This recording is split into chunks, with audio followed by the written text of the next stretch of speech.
session of the financial statement series at the Peterson Institute. I'm Nicolas Véron, senior fellow at the Institute, also at Bruegel in Brussels.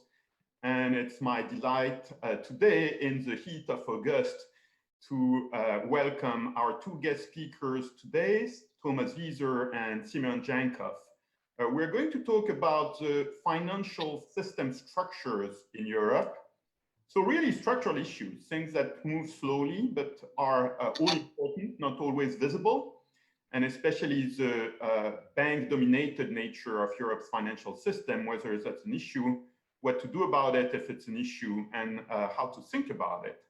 For that, we'll have an initial presentation by Thomas Wieser and a discussion by Simeon Jankov. Unusually for this series, Thomas will not present slides, so we'll have his oral remarks, which will be also connected to a publication, which is a report of the high-level group on capital markets union, which he chaired earlier this year and was published a few months ago. Thomas Wieser may not be well known to the wide public, but is one of the best known figures in the circle of economic and financial policymaking in the European Union.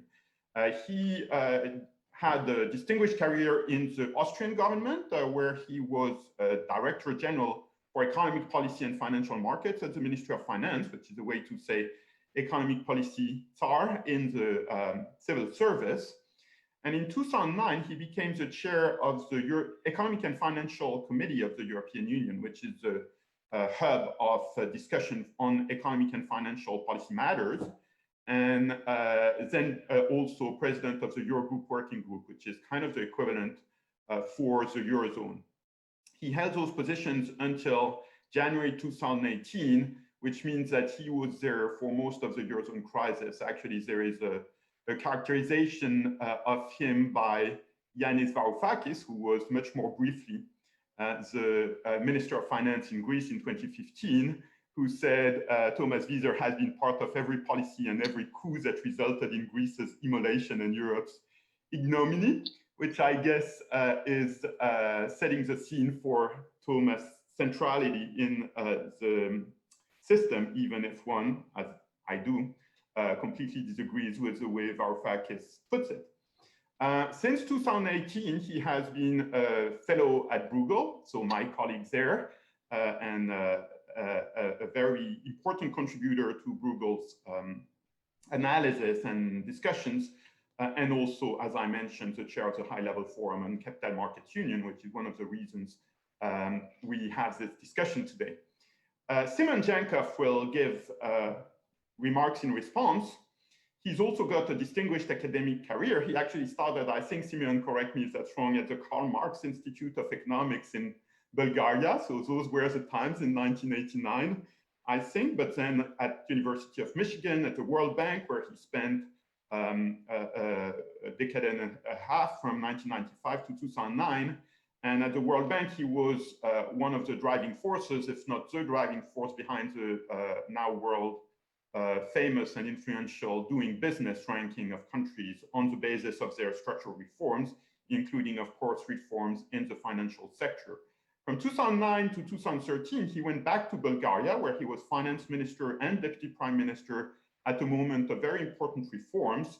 And then he went back to academia and policy outside of his home country at the Harvard Kennedy School as rector of the new economic school in Moscow. From 2014 at the London School of Economics and Political Science at LSE, where he's chairing the financial markets group. And of course, at the Peterson Institute for International Economics, where he has been a fellow since 2013. He went back to the World Bank for a few years between 2017 and 2020, but he's now back at the Peterson Institute and also at the LSE. So that's for our speaker's presentation by me, but now I want to give them the floor, starting with Thomas. Thomas, over to you. Thanks very much, Nicolas, and thanks for the invitation and thanks for the introduction. And yeah, we agreed that today I'd give a short presentation on our work on capital market union. And some people, some optimists a couple of years ago would have possibly said, what's there to continue work on, because we've been working on this for many years. And since at the latest 2015, we've had this very nice red ribbon tied around the package and called it a capital market union. And the package, the box, contains many, many, many diverse legislative, administrative, and other acts. But the reality, of course, is that there is not a capital market union in the European Union. We have 27, there was 28 some time ago. We've got 27 national capital markets, some of them pretty small and some of them not so large. And the linkages between them are not as optimal as could be. Political support for producing capital market union has been very, very strong over the past 5 years. Unfortunately, mostly on Sunday, when it's very easy to give very good speeches, but politicians somehow forgot when they went back to their ministries and their administrations to tell their civil servants to be more constructive and forget about national specificities and get on with it. People a couple of months ago asked us, given the crisis, given COVID-19, aren't there more important things to do than capital market union? And indeed, we did discuss this, but I think there are a couple of reasons why it's more important than ever. Firstly, the recovery as such, and some of you will have been following what's been happening over here in Europe with the Next Generation EU. The financing requirements are enormous. And despite the huge amounts of money... Sorry for interruption, but Next Generation EU, of course, is a budget package that was announced 2 weeks ago. Right. Which has a volume of 750 billion euro, which shows there's a lot of money, national sources even more, but financing requirements are significantly larger. So we need well-functioning dynamic capital markets more than ever in financing the recovery. Second issue, ecological transition, just as huge financing requirements. There's another issue with the US and China at loggerheads with each other. Europe increasingly sees, even more than in the past, that it is at a competitive disadvantage. So politicians are saying, we need to get our act together. And we try to show them, what would you need to do in order to get your act together? And lastly, Brexit. Again, many people have been asking the questions, do we want the continent Europe's largest capital market to be outside of the European Union or inside the European Union? The answer is neither, not one or the other completely. But should rules for the EU's capital market largely be framed within the European Union or largely be framed outside the European Union? So we discussed this issue with around 24 very senior experts, most of them from a market background, but also consumer protection regulators and the like. We came up with I still believe, after having read it a couple of times, very good report, which is a bit daunting if you look at how many pages it is, but out of the 130 pages, there are 30 pages of text and 100 pages of very, very granular recommendations. And what we tried to do is not only to show where we want to go, but as opposed to many other reports and recommendations that are out there, we also tried to show politicians exactly how to get where we think they should be. We've been focusing on all sides of market, demand, supply, infrastructure, and cross-border issues. We describe it not as a restaurant menu where you go in there, sit down, and the politicians pick out 3 courses, but the 17 recommendations are mutually reinforcing to each other. We've looked at issues such as simplification of existing legal frameworks. and there's a lot to simplify there. We have looked at issues that require new legal frameworks, artificial intelligence, cryptocurrencies, and the like are a case in point. We have looked at issues where we want to get rid of unintended consequences. Think of securitization, which has not been working as some of the co-legislators, I should probably say, intended. We're looking at barriers to investment and access to and reduction of costs of data and information, to give some rough categorizations. Is the report completely in agreement with everybody? No, there are too clever people from a variety of different backgrounds in order to have that, but it showed how honestly I think we were discussing. The item of biggest disagreement was clearly, should there be one single capital market supervisor in the European Union or not? And I think I was the only person sitting in the middle of the distribution of opinions. We had many colleagues out in left field and many colleagues out in right field. Either everything should change dramatically as rapidly as possible, or not, everything should stay as it is, with very nastily possibly cozy relationships with existing supervisors.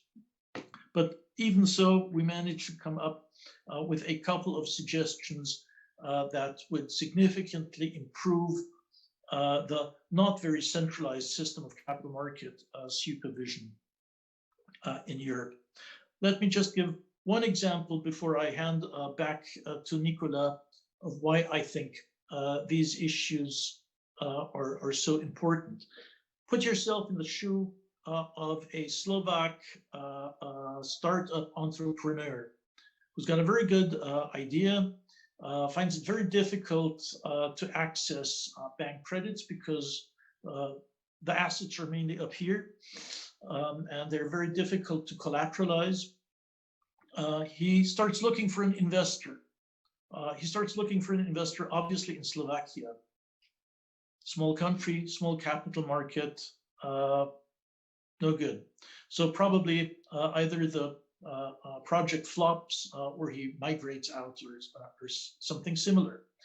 We are proposing to produce an EU single access point for company data, which would bring together in one very large database a huge amount of company data for all listed and probably all, at the end of the day, all unlisted companies, where potential investors can run their due diligence, and thereby we bring together supply and demand for such financing. Once this has been set up, the EU single access point, similar to what specialists know as EDGAR, for example, a Finnish investor would be able to access the data, contact the Slovak entrepreneur, finance the project, and with other reforms that we are proposing, be able to bring it to then float it at a later stage, if all of our suggestions, or many of our suggestions, that would significantly reduce the cost of listing, especially for SMEs in Europe, were to be followed up.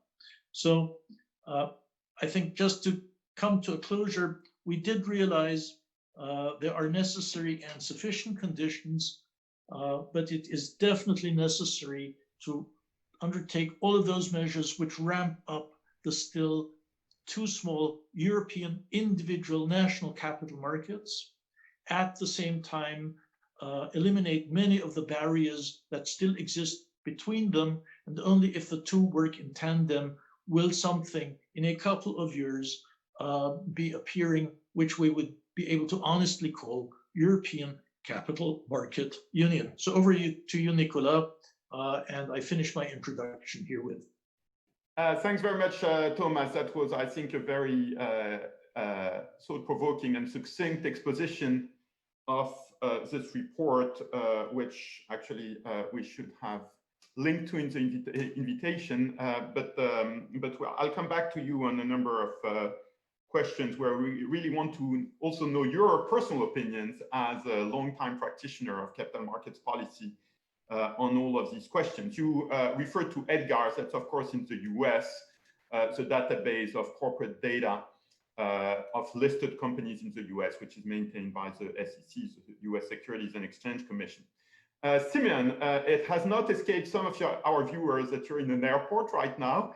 I'm particularly thankful that you kept your commitment to participating in this session, even as you had to plan unscheduled travel in Europe. So thanks again for being here.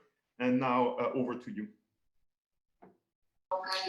Thank you, Nicolas. Just an announcement is going on just as you handed to me. I hope you spoke a bit more. So I want to make 3 points. Can you hear well? Yeah, we hear you well. Okay, very good. So the first point is just to remind maybe Thomas as well, is that I got involved into the discussion of the single capital market in 2011, 2012 as finance minister of Bulgaria at the time, when Thomas and I had these endless meetings in ECOFIN and other fora, and the topic was competitiveness of European companies vis-a-vis US companies, Chinese, or more generally Asian companies. And we saw at the time, and I think we still see, a single capital market as a very important part of this competitiveness, precisely because of the example that Thomas gave of a small startup in Slovakia. But I just want to add to that that it's not just small countries like my own country, Bulgaria or Slovakia. You know, Spain doesn't have very well developed capital market. Italy doesn't have by the standards of advanced economy. So clearly a lot more can be done for nearly every country in Europe. And that remains my belief today. It's about the global competitiveness of European companies. So I think we need to remember the goal as we ask the question.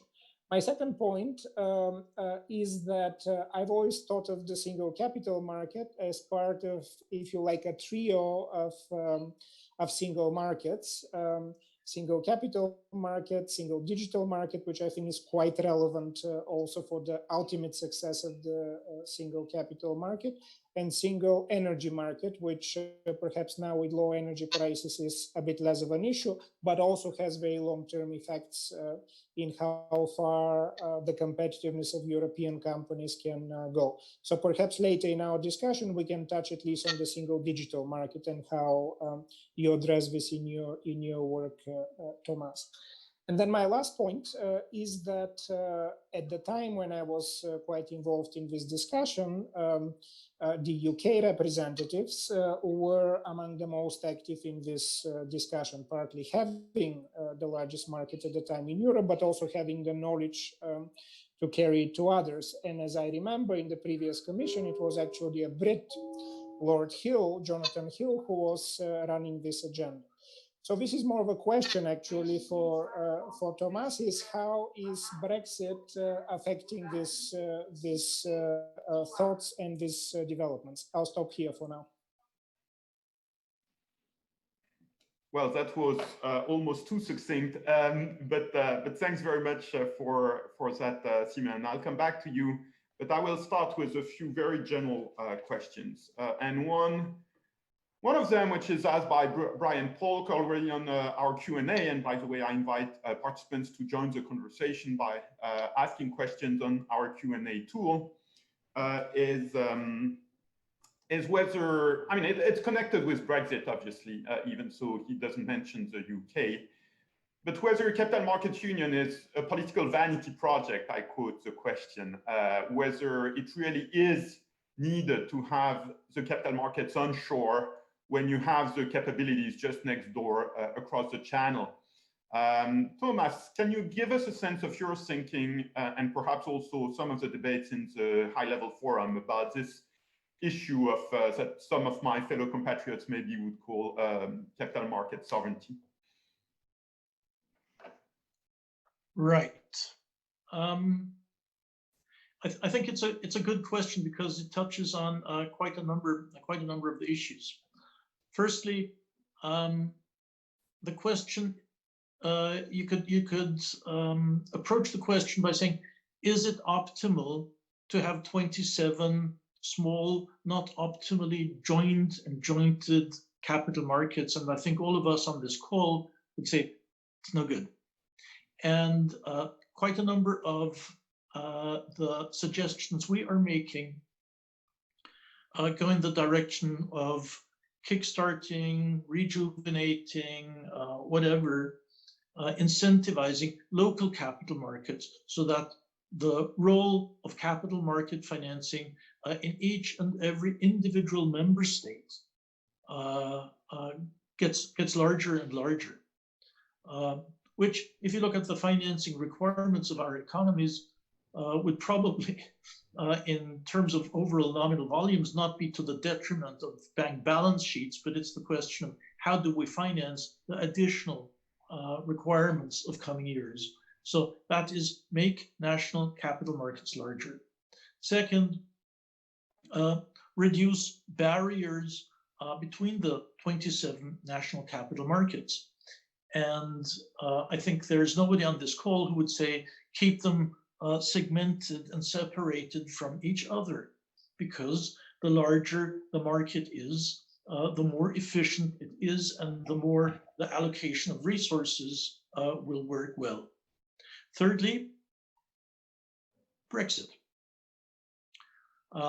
There is, I don't think anybody in his right mind or her right mind would presume that everything will stay the same, or that there will be a huge radical change in all the European business being done in London at this stage or up to a year ago will all of a sudden shift to Amsterdam, Paris, Frankfurt, and others. So it'll be somewhere in between. And a large part of the functions that London is now fulfilling will remain in London. We will see a gradual shift of value added. We will see a gradual shift of employment over the next 5 or 10 or 15 years to the more polycentric capital market of the European Union, but London will remain a global hub, other things being equal. However, there is one open question, and that is the question of the treaty to be concluded, hopefully, between the EU 27 and the United Kingdom.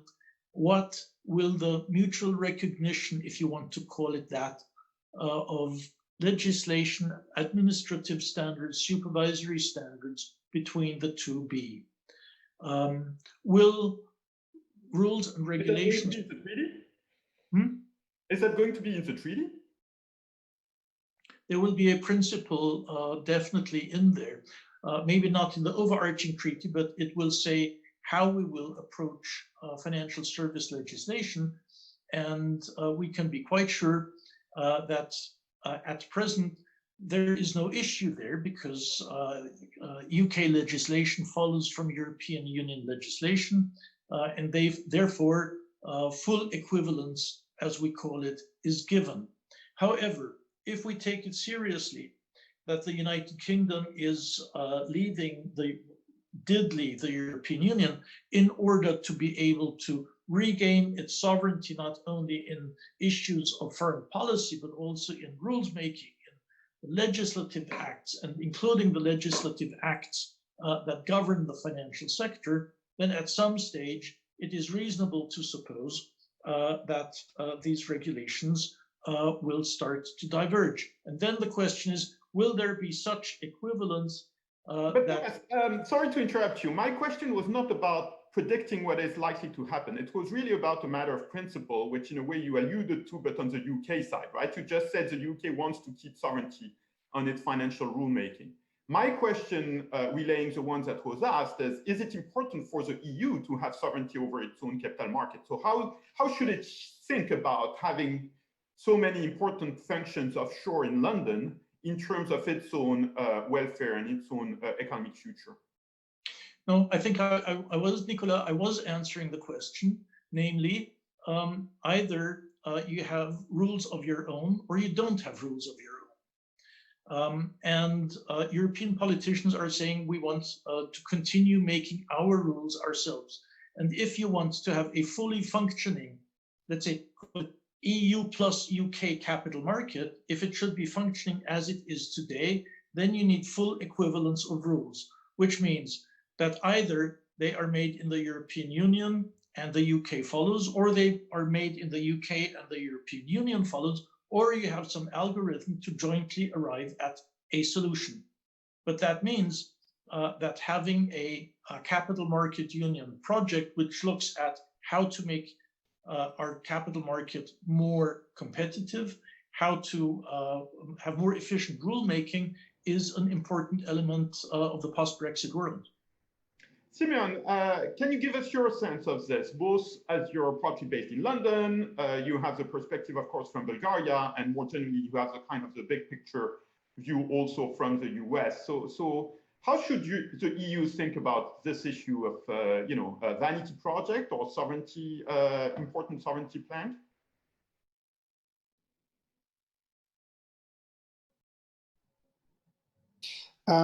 So the first point I want to make, this is why I started with the issue of competitiveness, is that it's not obvious, I would argue, for most European companies that the London Stock Exchange, or London for that matter, the City of London, is next door. So even before Brexit, there are no Bulgarian companies, for example, on the London Stock Exchange. It looks quite far from Eastern Europe.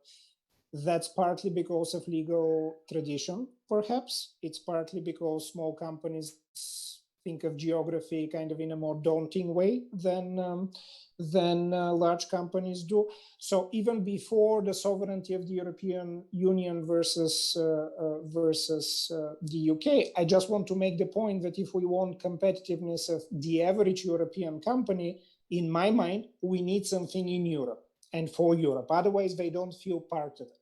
And maybe once you grow enough, you are comfortable going to London. But as I said, there are actually 3 Bulgarian companies on the New York Stock Exchange, 0 on the London Stock Exchange so far. So I think we need a sovereign, as you called it, or European market, regardless actually of Brexit or not.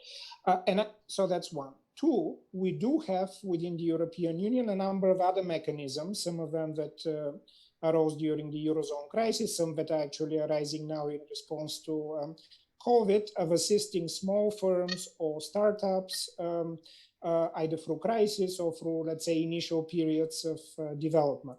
These are European Union or European Commission developed or European Investment Bank developed schemes. In my mind, it would be very useful if the single capital market kind of builds on that. That I don't think would be possible if we have on the one side European Commission, let's say, on the other side the London Stock Exchange. Again, I think our goal has to be, does the average European company have the same opportunity to access capital as the average American or some parts of Asia company? And to me, that's actually the main reason why we need a European project. So to me, the comparison with the US and parts of Asia has always actually been much more prevalent than the question of, okay, the largest current capital market, London goes its own way, hopefully not very far, as Thomas was saying, hopefully we stay very, very close. But regardless of Brexit, in my mind, we need something so that the Slovak companies, the Bulgarian companies, the Spanish companies, and so on, the German companies, either they can access it. At the moment, it's not just that they are small markets, it's just that in issue of competitiveness, and we know this from the international trade literature, it matters a lot how far you are. And we're very far from London, most of us. But wouldn't this be the case, Simeon, just to follow up on this, with any kind of integrated market, right? I mean, if you're in Arizona, you're far from New York, not just geographically, but also culturally. And in a way, if the UK hadn't voted to exit the EU, we would have this situation anyway, that the main hub of capital markets remains far away, would be still in the EU, but still far away from Bulgaria. So what do you envision as a kind of ideal integrated market structure? Is it one of distributed financial hubs in the EU to have that kind of geographical and cultural proximity, or can you elaborate a bit more on that? I'm much more of a centrist on this view, in the sense of I would prefer to have eventually more of a central or single regulator, single body of rules and so on. But since we have a number of markets that have already been developed, maybe going through a hub mechanism towards this more centralized market is the way to go. And in fact, both at the World Bank, I remember, and the IMF, when we're developing capital markets in Central and Eastern Europe, we thought that's exactly going to happen. Every small country like Bulgaria is going to have its own market, and then eventually most of this activity will go to Vienna, actually in our case. And there was some, let's say, dynamics like that 10, 15 years ago, but it stopped with the kind of stoppage of development of capital markets in Eastern Europe overall. Somehow, maybe Thomas has much more of a view on this, but it did not develop in that way. If we can come up with the right incentives, and I hope that Thomas's work can give us these incentives, I would like to see first a hub mechanism, yes, because there is some local content, there is some local tradition. Bulgarian firms are much more comfortable, as I was mentioning, now going to Vienna to do capital market shopping, if you like, than going to Paris or to London or to Amsterdam. But over time, I would like more of a centralization.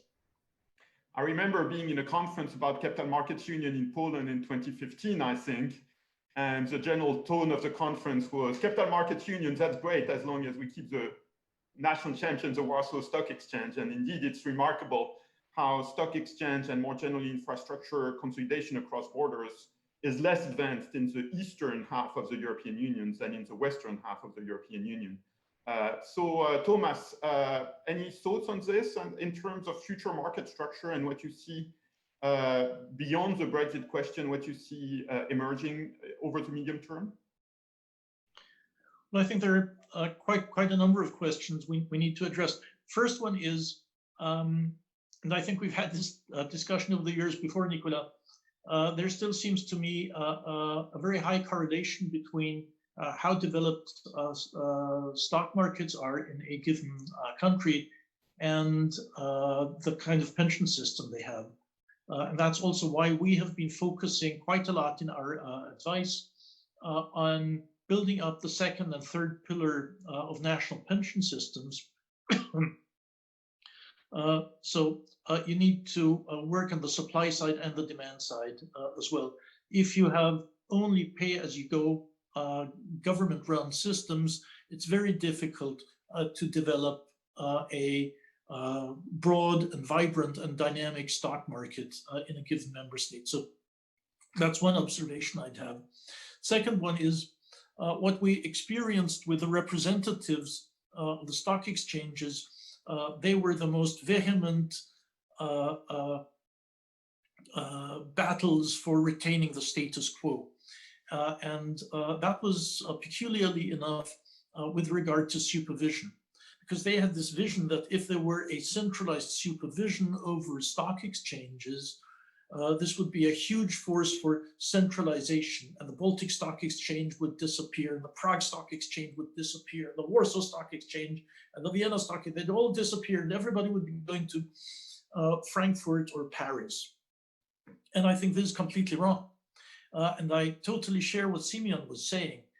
I see the future of these markets by, let's say, ownership changes, by ownership consolidation, but not by rationalization. You need, in most of these markets, you need the local antenna in order to ensure that local startups, local SMEs find the financing that is required. And then over time, they can migrate to a larger stock exchange or not. But you need much more interoperability between existing infrastructures. And we should not forget many of the things that inhibit inward investment in capital markets is very much due to bad policies at the national level. Let me just mention 2 or 3. One of my favorites is insolvency legislation, where we have modern and less modern insolvency legislation amongst the 27 member states. The most modern one is in Greece, and the most creaking and antiquated one is in the Netherlands. The average time to run an insolvency procedure is fastest in the Netherlands, and 2 years, 8 years in Italy. So if you want to access your collateral in the case of insolvency, better be investing in the Netherlands and not in Italy. So that's why my hope is that the Italian reform program now being written will focus to a very large degree on administrative practices, etc. So changing that would be a game changer for each individual country. Second issue I'd like to mention, withholding tax. We've got a not well-functioning system of refund of withholding tax. If you in Belgium are holding French paper, it'll take you ages to get the refund of the French withholding tax.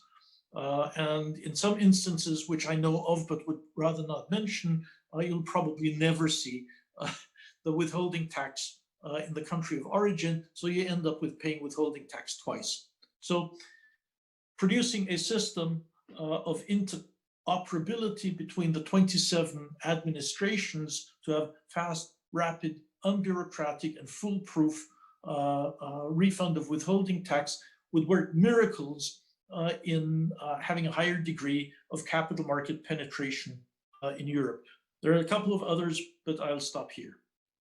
I think the withholding tax story is really powerful, and thanks for giving that example, because I think it illustrates exactly where the value added of your group has been in making those arcane issues visible, because they're so consequential. I'd like to ask you one follow-up question, Thomas, about supervision, because you mentioned that this was a central issue, a much debated issue in your group, that you were kind of in the middle. But can you elaborate on this position? Because from what both of you have been saying, it sounds like centralizing supervision would be a big catalyst for the kind of things you seem to be wanting. So why, can you elaborate a bit more on what it means for you to be in the middle of that discussion and what you see as a desirable design? I noticed that there seems to be more movement in that issue. Valdis Dombrovskis, the Commissioner for Financial Services, just said that the reform of European supervisory agencies, including the European Securities and Markets Authority, ESMA, in 2018-19 had been a missed opportunity. So he wants to put that apparently on the table again. The Financial Times a couple of days ago reported that the German Finance Ministry was envisaging, in the wake of the Wirecard debacle, moving more functions on corporate reporting oversight to a European equivalent to the SEC, which may or may not be ESMA. So what is your blueprint? Not the report, because you told us the report couldn't say anything because of the lack of consensus, but your Thomas Wieser blueprint on what should be done in that space. I didn't say we didn't say anything. We didn't come up with a, let's say, corner solution, but it was a bit of a compromise, which the Ayatollahs of the status quo and the apostles of radical change both could live with. So one of the bogeymen of the Ayatollahs of the status quo was saying, look, we've got so many asset managers in Europe, no institution sitting in Paris would be capable of supervising the thousands of asset managers. So let's keep things as they are, and everybody, the supervisor knows the firms, and the firms know the supervisor, and they've got this mutual knowledge, nasty people would say comfortable relationship. And as with banking union, I don't think anybody envisages to have one single capital market supervisor possibly sitting in Paris, built around existing ESMA, and nothing left in the member states. That would be stupidity. If you remember, Nicolas, in banking union, we've got some 120 banks which are supervised directly by the single supervisory mechanism, and all other 6,000 are supervised by national authorities, and thereby indirectly supervised at best by Frankfurt. And the same thing would apply in the case of capital markets. Secondly, the question of who should be supervising infrastructures, who should be supervising stock exchanges. The large stock exchanges said, look, ours is a complex business. Only BaFin or the French supervisor, as the case may be, know us really well. Don't shift us to somebody who doesn't understand our business. Well, I think there are good arguments for saying that ESMA would, over the next 5 years, probably not have the personnel, would not have the know-how to supervise these issues and these firms. But I do think that there is a certain element of jurisdictional shopping, of jurisdictional arbitrage going on in Europe, or supervisory arbitrage going on in Europe.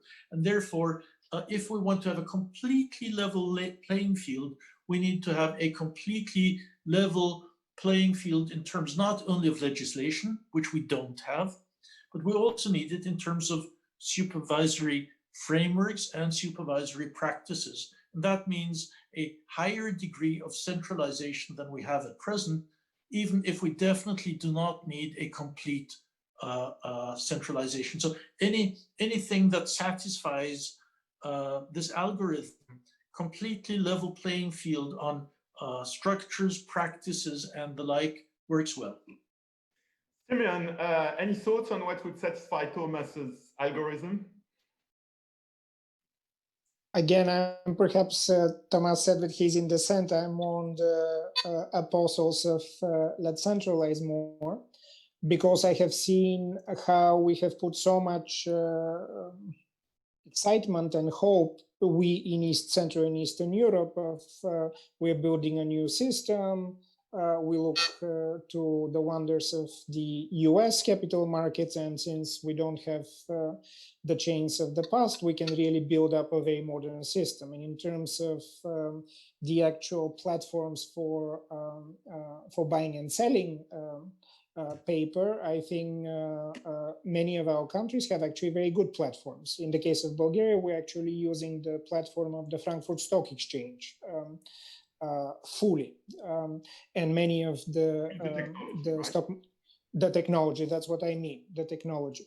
But it's quite different once you get to the point of, to get this experience. Yes, it's nice to know the regulator and that he or she is, a mile away from you or something.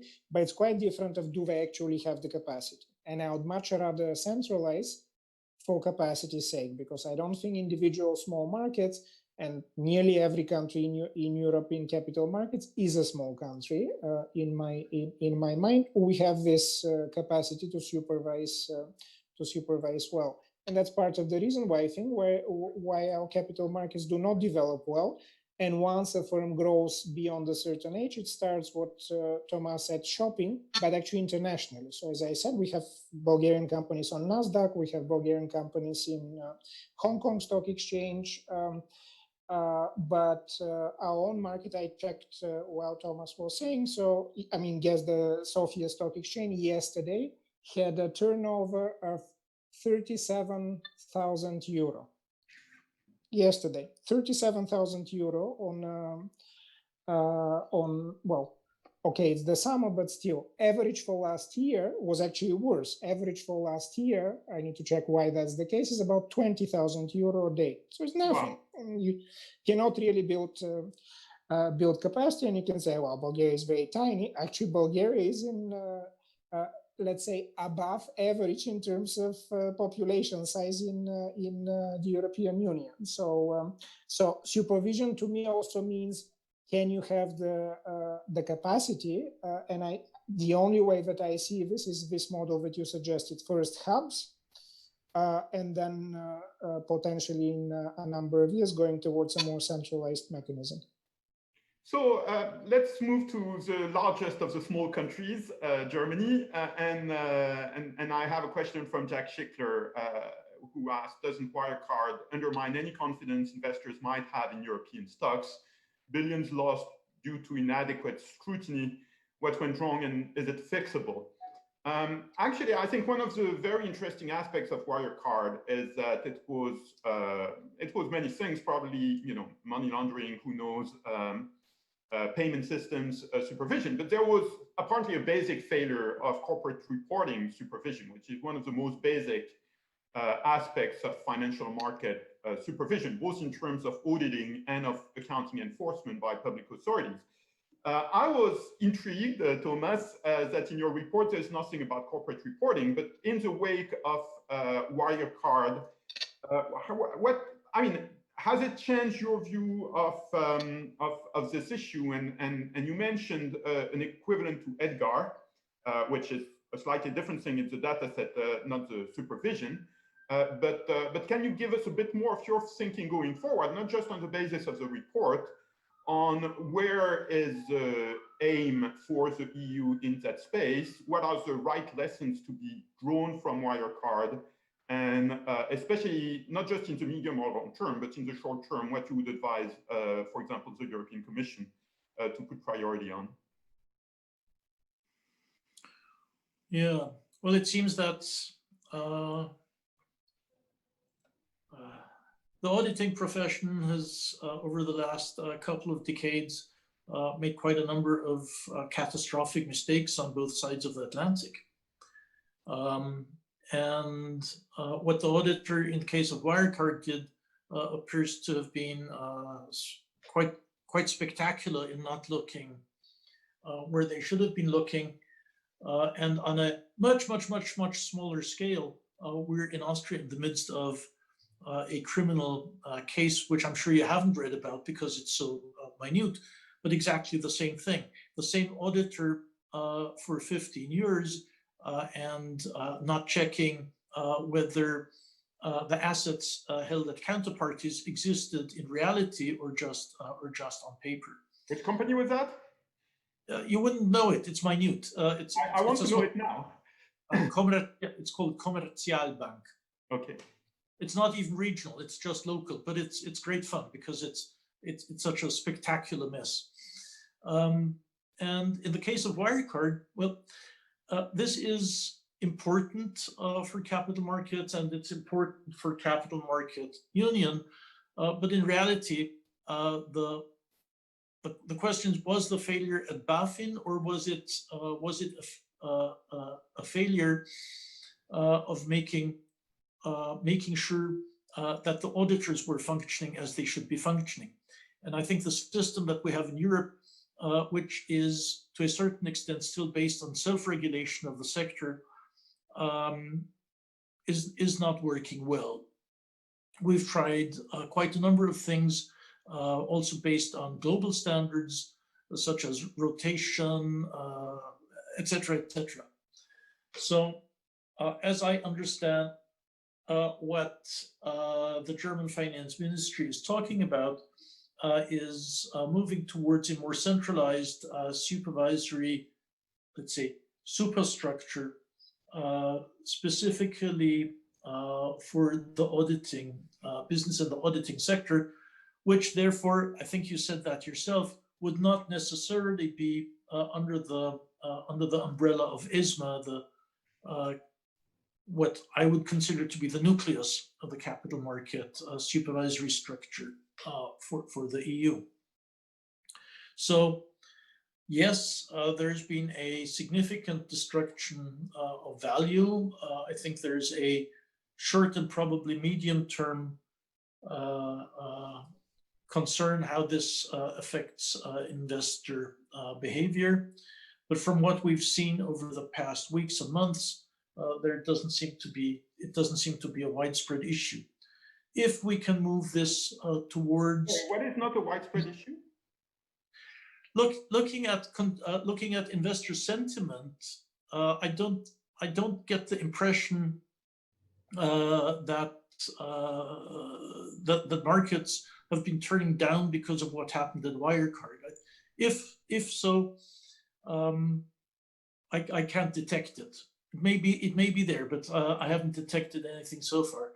There's a distrust more, I think, in politicians and supervisors who are, I think, getting more of the blame in the press that they should have acted more strongly than anybody significantly turning against. But Thomas, let me be a bit conversational here. Would you say BaFin has maintained its credibility through the episode? No, that's why I said the concern seems to be more with authorities, including supervisors, than with equities markets per se. I think that's where the hits has been. Yeah, but if enforcement is not serious, then how can, I mean, that was Jack Schickler's question. How can investors trust the numbers? So one way to look at it maybe is that they didn't trust the numbers to start with, and therefore they're not surprised by what happened at Wirecard, but that's not really a rationale for no reform.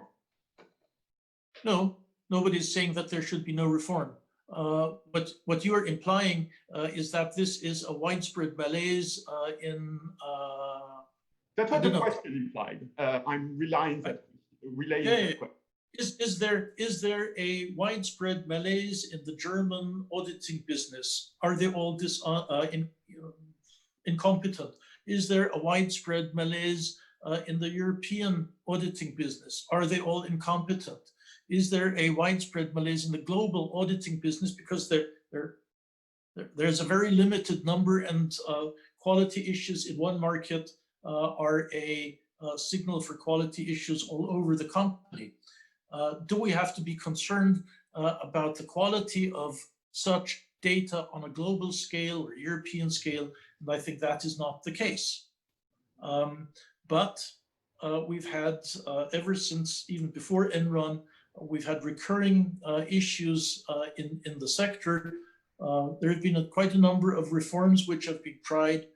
And so far, at least in Europe, we have relied to a possibly too large extent on the self-regulation and good behavior and incentive structures germane to the sector itself or to the companies itself. And that is why I believe that we will be seeing in the fairly near future some suggestions for stricter supervision. But that will not have any influence, I think, on the supervision, on a European architecture for capital market supervision proper. We will also be seeing something, I would presume, on more centralized system for money laundering, which again is not part of a larger centralized structure of capital market supervision. Because this is money laundering supervision is something which is cross-cutting, horizontal. The cases, many of the cases that have occurred, at least in the European Union, have been through the banking system. So where would you, Nicolas, where would you be putting it? Would you put it in EBA? Would you put it in ESMA? Would you put it in the SSM? Would you put it with the insurance supervisor? Or would you have it with some new entity which is cross-cutting horizontal competences throughout the sector? I've answered that question with Josh Kirschenbaum, and we've advocated a new entity, but I guess it would have an influence on capital market supervision in the sense that it would shape the structures of capital markets to the extent that AML supervision matters. True, but it would not have an influence as speaking with the voice of somebody sitting more in the administrative structures, which I'm not. They would say, but it doesn't have an influence on making ESMA the central capital market supervisor. And there are indirect effects. You're totally right on that. Simon, any remarks on this issue of corporate reporting supervision? As Thomas said, so this is an issue in some European countries, and over time, it's also an issue in the US. It's also an issue in Asia. So it's not germane. I agree with Thomas on this. And at least from my experience in Bulgaria or in Eastern Europe, to go to the money laundering first, it's mostly actually an issue through the banking sector, not so much through the capital market. So I'd like to see a lot more money laundering related regulation somehow linked to bank regulation. In Bulgaria, we have had some spectacular cases of failure. We have one now going on, which is for huge amounts of money relative to the country. But the last 5 or even 10 cases that I can think of Bulgaria in the last decade, all through the banking sector. It may, of course, be because of what I was saying before. We don't have much of a capital market. So if we developed it, then we would also have these issues.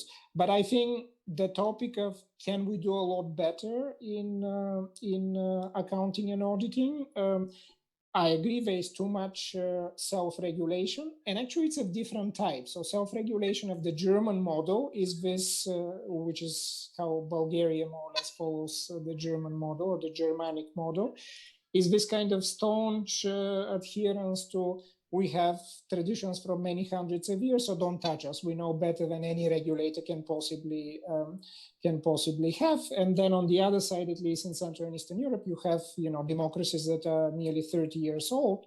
So you can say, well, maybe they know what they're doing. And I think that ends up being a mistake often. This is in fact one of the main reasons, now I'm talking as an Eastern European, why I want a more centralized structure, because I'd like to be able to put the capacity on the regulator side or the supervisor side that can have the, if you like, the reputation and magnanimity to say, yeah, you can, maybe you have done this for 200 years.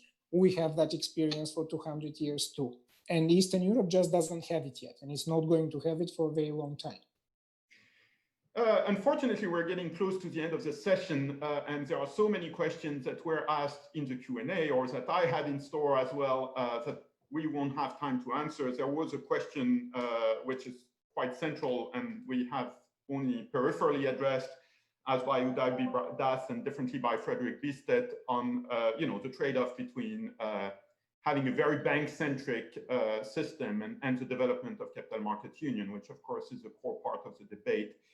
But I want to ask you a last question, which I will ask you to answer very quickly, which is about the next generation EU package. The recovery plan now will have something that, even so we shouldn't call it a Eurobond, looks very much like a Eurobond. It's going to be a permanent feature of capital markets. It's issued by the EU. There will be a yield curve. The reimbursement is decades away.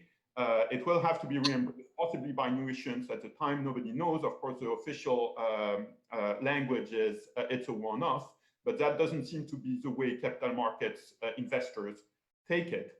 So we have this new safe asset, call it a Eurobond or not, going forward. How much is it a game changer for capital markets union? Does it reshape the whole conversation? Or is it something that you think is just an add-on to an existing agenda? Very briefly, Thomas and Simeon.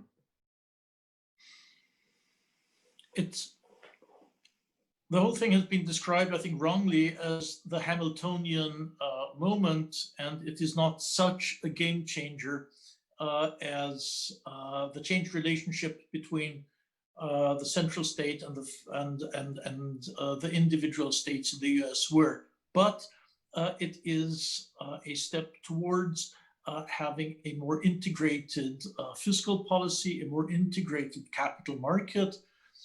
If it were indeed a one-off, it still would be a significant change, but I would agree with many people that this is a foot in the door, and I think the developments of the next 10 and 20 years will show that once you've shown the capacity to react collectively, you know how to do it.